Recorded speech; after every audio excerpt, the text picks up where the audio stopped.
बिस्मिल्लाहिर्रहमानिर्रहीम। अस्सलामुअलैकुम। उम्मीद है आप सब लोग ठीक होंगे। अल्हम्दुलिल्लाह मैं भी ठीक।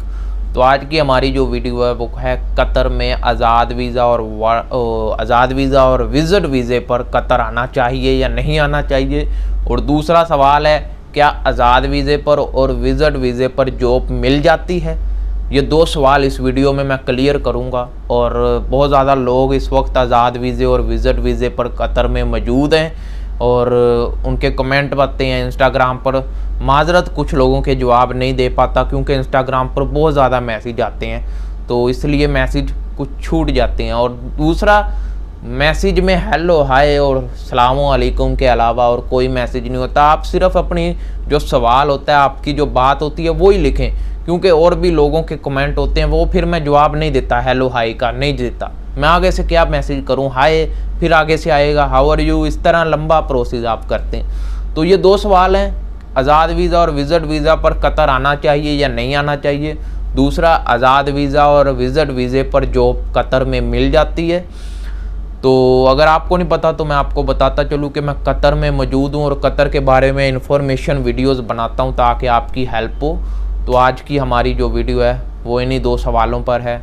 तो पहले चैनल को सब्सक्राइब कर दें और वीडियो को लाइक कर दें, इस तरह हमें भी ज़रा थोड़ा सा हौसला मिलता है। तो वीडियो शुरू करते हैं। तो अगर आपको नहीं पता तो मैं आपको बताता चलूं कि मैं कतर में हूं और सिक्योरिटी में इस वक्त काम कर रहा हूं। और सिक्योरिटी के बारे में, अदर जॉब्स के बारे में और अदर कंट्री की जॉब्स के बारे में इंफॉर्मेशन वीडियोज़ इधर मिलती हैं, रियल होती हैं और अच्छी तरह इंफॉर्मेशन आपको देते हैं ताकि आपको मुश्किल ना हो। ठीक है, तो पहला सवाल है, आज़ाद वीज़ा और विज़िट वीज़ा पर कतर आना चाहिए या नहीं आना चाहिए। देखें, अगर आपका कतर में कोई मौजूद है, रिश्तेदार, दोस्त या कोई भी ऐसा बंदा जो आपका यहाँ पर ज़रा थोड़ा खर्चा कम करते, क्योंकि विज़िट वीज़ा और आज़ाद वीज़ा पर जब आप कतर आते हैं तो आपको खाना, रहना, अगर बीमार हो जाते हो तो मेडिसन, किसी जगह जाना हो तो ऊबर, क्रीम, ऐसी गाड़ियों को बुलवाना पड़ेगा जिससे खर्चा होगा। अगर आपका इधर कतर में कोई मौजूद है, कोई रिश्तेदार, कोई दोस्त जो आपको 2-3 महीने या जब तक जॉब नहीं मिलती तब तक अपने पास रखे, रहने का खर्चा ख़त्म, मेडिसन उसका हेल्थ कार्ड होगा वो आपको ले देगा। ठीक है ना, हेल्थ कार्ड पर ज़्यादा खर्चा नहीं होता। और खाने का खाना आप थोड़ा सा उसके साथ पैसे शेयर कर लें, 100 रियाल आपको उसको खाने का देना पड़ेगा, मंथली 100 रियाल। ठीक है ना, तो शेयर करके खाएंगे तो 100 रियाल लगेगा। अगर आप अकेले खाएंगे तो फिर 300 रियाल तक आपका खाने का खर्चा आएगा। तो इसमें देख लें, अगर आपका इधर कतर में कोई मौजूद है तभी आप आज़ाद वीज़ा और विज़िट वीज़े पर जॉब सर्च करने का सोचें, इसके अलावा मत आएँ, नहीं तो खर्चे बहुत हैं, बाद में आपसे बर्दाश्त नहीं होगा, फिर आप खाली हाथ अपने घर लौटेंगे। ठीक है, तो पहला सवाल क्लियर हो गया, आज़ाद वीज़ा और विज़िट वीज़ा पर कतर आना चाहिए या नहीं आना चाहिए। जो दूसरा सवाल है कि आज़ाद वीज़ा और विज़िट वीज़ा पर कतर में जॉब मिल रही है। इस वक्त काफ़ी लोग मुझे इंस्टाग्राम पर मैसेज करते हैं कि मैं आज़ाद वीज़े पर मौजूद हूँ, मेरे पास जॉब नहीं है, 7 महीने या 8 महीने मुझे इधर रूम में हो गए हैं तो मुझे जॉब नहीं मिल रही, क्या मुझे जॉब पर लगा देंगे, ऐसे सवाल आते हैं लोगों के।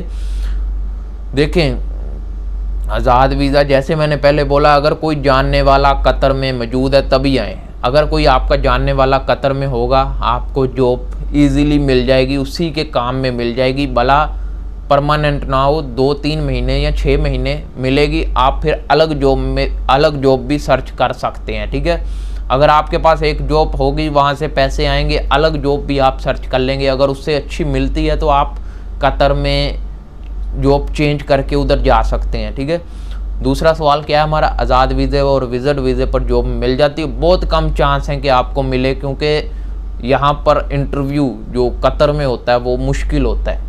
मैंने जहाँ तक हिसाब लगाया, पाकिस्तान में लोग कहते हैं कि 2 से 3 सवाल पूछते हैं इंटरव्यू में, अगर उनका अच्छे से जवाब दे दो तो सिलेक्शन हो जाता है। यहाँ पर लिखवाते भी हैं, पढ़ाते भी हैं और बोलते भी हैं, मुंह से आपने बोलना भी होता है। ठीक है, देख लें, 3 काम इधर करने हैं आपने, और पाकिस्तान में सिर्फ 3 से 4 सवालों के जवाब दे के आपका सिलेक्शन हो जाता है। तो मेरा ख्याल है, जहाँ तक मैंने देखा है और सुना है, कतर में आप वर्क वीज़े पर ही आएँ, आज़ाद वीज़े पर और विज़िट वीज़े पर जॉब सर्च करेंगे। सुबह को 6 बजे हाथ में CV पकड़ के जाना पड़ेगा, जॉब मिले ना मिले शाम को 6 बजे रूम में लौटना पड़ेगा। खाना खा के जब आप बेड पर लेटेंगे तो आपका जिस्म दर्द करेगा, क्योंकि सारी दिन घूमना है आपने। तो इससे अच्छा है आप पाकिस्तान से किसी एजेंसी को हायर करें, अच्छी हो, क्योंकि आजकल लूट मार बहुत हो रही है। तो मैं किसी कंपनी या एजेंसी को रेकमेंड नहीं करूँगा।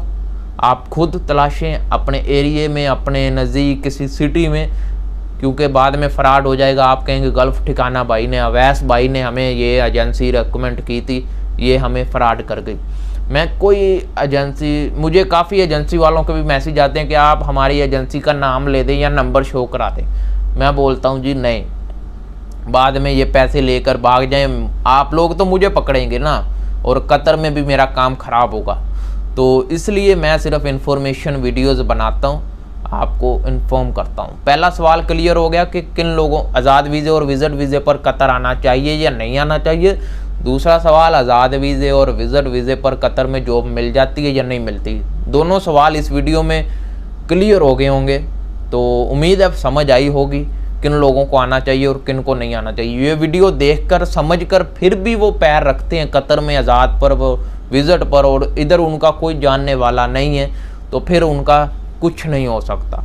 अभी मुझे हज़ारों की तादाद में इंस्टाग्राम पर मैसेज आ रहे हैं कि मुझे 8 महीने, मैं उनको बोलता हूँ अभी आगे हो तो निकलो तो सही, भीख तो मांगो। अभी इधर भीख ही मांगनी पड़ेगी जॉब के लिए आपको।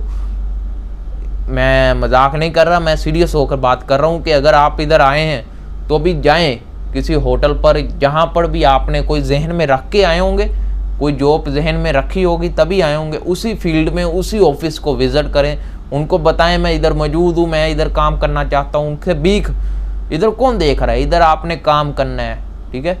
जब पाकिस्तान में पैसे भेजेंगे तब इज्जत बनेगी। इधर आप भीख मांगे, रगड़ें, गरीबी में रहें, कोई नहीं देखेगा, कोई नहीं कुछ बोलेगा, किसी को कुछ नहीं पता चलेगा, ठीक है। इधर आप अपना अच्छे से, अगर काम मिल जाए अच्छे से करें, नहीं मिल रहा भीख मांग के करें, उनको बोलें ये हो गया मेरा, वो हो गया, मुझे पैसों की ज़रूरत है, मैं करना चाहता हूँ। अगर वो फिर भी ना दे तो ज़रूरी नहीं है उसके पैर पकड़ के हिलाते रहो जब तक वो माने ना। तो ऐसा नहीं करना, अगर वो उनके पास होगी तो वो देंगे, अगर नहीं होगी 2 से 3 बार बोलें, अगर फिर भी ना दें फिर वो छोड़ दें, फिर अगली तरफ जाएं, ठीक है। तो उम्मीद है वीडियो पसंद आई होगी। अगर वीडियो पसंद आए तो वीडियो को लाइक कीजिए, चैनल सब्सक्राइब कीजिए। मिलते हैं नेक्स्ट वीडियो में। अल्लाह हाफिज़।